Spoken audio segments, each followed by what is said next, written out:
Sir ఇక్కడ ఒక doubt అందరికీ కూడా ఇండస్ట్రీ వాళ్ళు కూడా అంత ఆ సభకు అటెండ్ అవ్వడం అనేది ముందు చూసుకుంటే జగన్ గారి ఇండస్ట్రీలో ఉన్న చాలా మందిని ఇబ్బందులు పెట్టిన విషయం మీకు తెలుసు.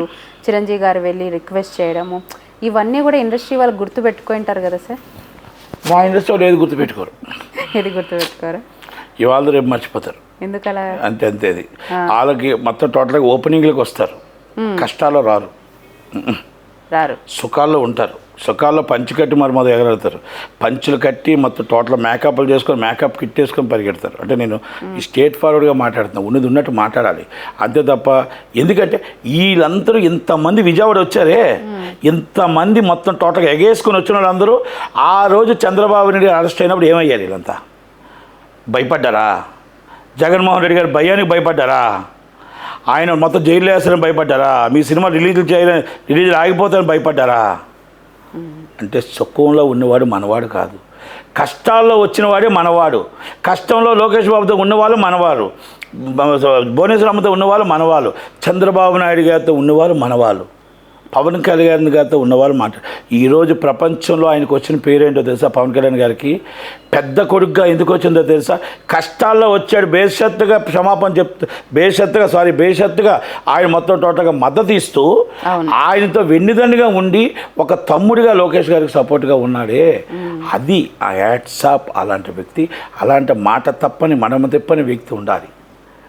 అది అంతే తప్ప భయపడుతూ ఎన్నాళ్ళు బతుకుతాం మనం? ఈరోజు మన గవర్నమెంట్ వచ్చింది కదా అని కాలు రగరేసుకొని లైవ్లకు వచ్చేసి అందరినీ తమ్ముడే వర్మ, అది తప్పు. పెద్దవాళ్ళకి ఎప్పుడూ మర్యాద ఇవ్వాలి, పెద్దవాళ్ళకి ఎప్పుడు కూడా విలువ ఇవ్వాలి. Is a director Ram Gopal Varma, legend. Party వేరే ఇవ్వచ్చు, ఆయన పార్టీకి ఆయనకి ఇష్టపడి ఆయన సపోర్ట్ చేసుకున్నాడు. ఆ 2 సంవత్సరాల క్రితం మీరేమయ్యారు? ఆ 2 సంవత్సరాల క్రితం ఆ నాయకుడి కోసం మీరు ఏం ఫైట్ చేశారు? ఈ 5 సంవత్సరాలు జగన్మోహన్ రెడ్డి గారి పాలనలో మరి కష్టాలు పడ్డారు. జైలుకి టీడీపీ కార్యకర్తలు జైలుకి వెళ్ళారు, జనసేన కార్యకర్తలు దెబ్బలు తిన్నారు, మొన్న కూడా దెబ్బలు తిన్నారు. వాళ్ళు కష్టపడిన నిజమైన కార్యకర్తలు, వాళ్ళు నిజమైన నాయకులు. ఆ రోజు అండగా ఉన్నారు 5 సంవత్సరాలు, వాళ్ళు నిజమైన నాయకత్వం. ఈరోజు ప్రతి వాళ్ళు వస్తారు, మనం అందరూ వచ్చి లైన్ కడతారు, ప్రతి ఒక్కరూ లైన్ కడతారు. అంటే నేను ఆ రోజు ఉన్నానని కాదు, నాకు ఆ రోజు బాధ అనిపించింది, నేను సపోర్ట్ చేశాను. కానీ నేను ఎవరికున్నా అలాగే సపోర్ట్ చేస్తాను. నేను సుఖాల్లో వెళ్ళలేదు, నేను కష్టాల్లో వెళ్తాను. జగన్మోహన్ రెడ్డి గారికి కూడా నేను 2014 నుంచి సపోర్ట్ చేశాను. అవును, వాళ్ళ నాన్నగారు చనిపోయినప్పటి నుంచి నేను సపోర్ట్ చేశాను. అంతే తప్ప ఆయన పార్టీ వచ్చినప్పుడు నేను సపోర్ట్ చేయలే. పార్టీ వచ్చినప్పుడు నన్ను దూరం చేసుకున్నారు ఆయన. ఓకే, నేను వద్దు అనుకున్నాను రాజకీయం, నన్ను లోకేష్ గారు వాళ్ళందరూ నేను నిజంగా నాకు బాధ అనిపించి పెద్ద ఆయన బాధ అనిపించి నేను మాట్లాడడం వల్ల ఓకే నన్ను దగ్గర చేసుకున్నారు. నేను కాదంటలే. నేనేమంటున్నానంటే ఆ రోజు మనం సుఖంగా ఉన్నప్పుడు మా కష్టాల్లో ఉండేటప్పుడు మీరు వచ్చి ఉంటే, ఈరోజు మీరు అందరూ కూడా ఎవరైతే మీరు ఇంత జనంలో అసలు మీ మేకప్ మర్చిపోయారు, మీ హీరో అని మర్చిపోయారు, అందరూ మర్చిపోయి ఇలా అనుకుంటూ వెళ్ళారే, ఆ రోజు మీరు ఏసీ కారులో దిగాల్సిన అవసరం ఒక ఫీట్ చేసి ఉంటే. చాలామంది చేశారు, చేయలేని వాళ్ళ కోసం చెప్తున్నా, వాళ్ళ ఇంట్లో వాళ్ళ కోసం కూడా చెప్తున్నా. ఇది జూనియర్ ఎన్టీఆర్ గారు అవ్వచ్చు, కళ్యాణరామ్ గారు అవ్వచ్చు, అప్పుడు ఎవరు కూడా స్పందించలేదు. అది ఆ రోజు ఎందుకు స్పందించలేదు అని అడుగుతున్నా. అంటే నేను ఒకటి సినిమా ఇండస్ట్రీ అని అనట్లే, అభిమానించేవాళ్ళు, ఆయన ప్రేమించేవాళ్ళు, ఆయన కోసం ఆయనతో లబ్ధి పొందిన వాళ్ళు, ఆయన కోసం ఆయన మనకి ఇంతకుముందు హెల్ప్ చేసిన వాళ్ళు, అది నేను అడుగుతున్నా తప్ప వేరేగా నేనేం మాట్లాడలే. కనుక ఇవన్నీ కూడా ఆయన కష్టాల్లో ఉన్నాడు, ప్రతి కష్టంలో ఆయన ఉన్నాడు. ప్రతి చనిపోయినా ఎవరున్నా ఉన్నారు. తారకరత్న గారు చనిపోతే ఆయన అంబులెన్స్లో ఆయన వచ్చాడు. నాకు బాగా గుర్తు, ఆయన చీఫ్ మినిస్టర్గా ఉండేటప్పుడు అల్లు రామలింగ గారు చనిపోయేటప్పుడు మొత్తం టోటల్గా ఫిలిం నగర్లో 2 times వచ్చాడు. ఫస్ట్ టైం వచ్చి గంట కూర్చున్నారు, మళ్ళీ ఎప్పుడైతే మళ్ళీ అంతిమయాత్ర అవుతుందో అంతిమయాత్ర కూడా ముందు కూడా వచ్చారు. ఆయన చీఫ్ మినిస్టర్ వచ్చి అటెండ్ 2 times. అంటే ఎవ్వరికి అవనియండి, అది ఎవ్వలవని వాళ్ళు పార్టీలో ఉన్నారా లేదని కాదు, అది ఆయన కష్టాల్లో ఉండేటప్పుడు వచ్చే వ్యక్తి ఎవరైనా చంద్రబాబు నాయుడు గారు. కష్టాల్లో వచ్చిన వ్యక్తి ఎవరైనా పవన్ కళ్యాణ్ గారు. ఇంకొకటి కూడా చెప్తున్నాను మీకు, పవన్ కళ్యాణ్ గారి కోసం ఈరోజు ఇంకా తెలియనిపోతే తెలుసుకోమనండి ఎవరినైనా. అల్లు రామలింగ గారు చనిపోతే సాయంత్రం 4 గంటలకు వచ్చిన పవన్ కళ్యాణ్ గారు అప్ టు అంతిమయాత్ర పూర్తయిన దాకా ఆ ఇంటికాడే ఉన్నారు, అక్కడే ఉన్నారు ఆయన. ఇది వాస్తవం, దగ్గరున్నారు ఆయన. నేనే ఉన్నాను, అంతిమయాత్ర అయిన దాకా ఉన్నారు ఆయన. అప్పుడు రామచంద్ర గారు కానీ ఈయన అంత చిన్నపిల్లలు, అంటే ఎవరో అల్లు అర్జున్ గారు కానీ అంత.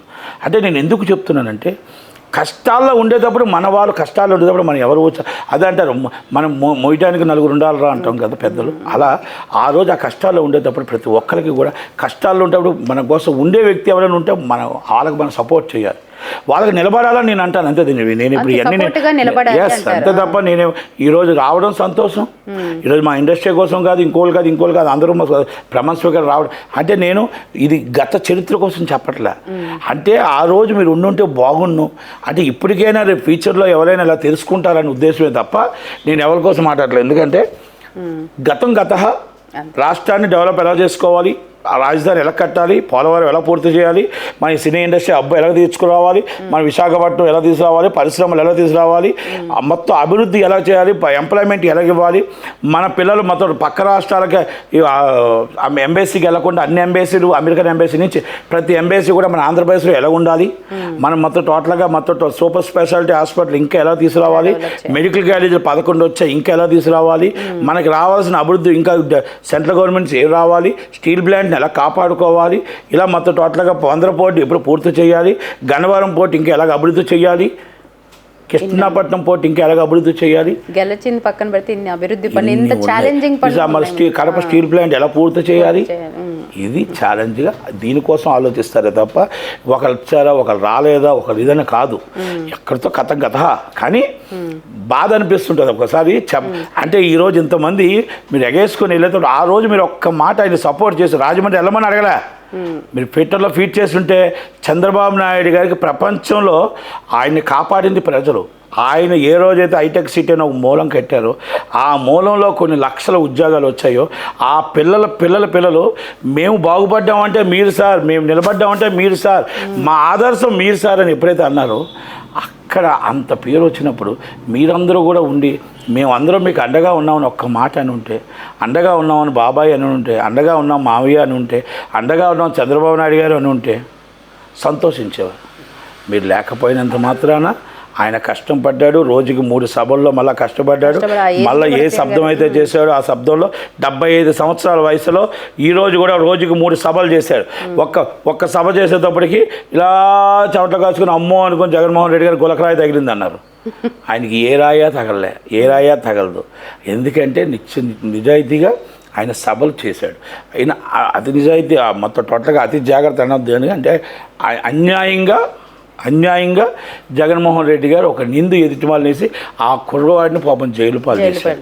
అంతకుముందు కుర్రవాడిని కోడికత్తి కేసులో జైల్లో వేసి 5 సంవత్సరాల కుటుంబానికి దూరం చేశారు. ఇప్పుడు ఈ అబ్బాయికి ఎన్ని సంవత్సరాలు పడుతుందో గవర్నమెంట్ వచ్చింది కాబట్టి నిజాలు తేల్చి ఇమీడియట్లీ అబ్బాయి మీద తప్పు లేకపోతే ఇమీడియట్లీ విడుదల చేసి ఆ తల్లిదండ్రులకు విముక్తి కలిగించమని, ఆ తల్లిదండ్రులకి ఈరోజు ఆ బాధ కష్టాన్ని తీర్చమని ఈ పోలీసు వాళ్ళని అలాగే చంద్రబాబు నాయుడు గారిని రిక్వెస్ట్ చేస్తున్నా.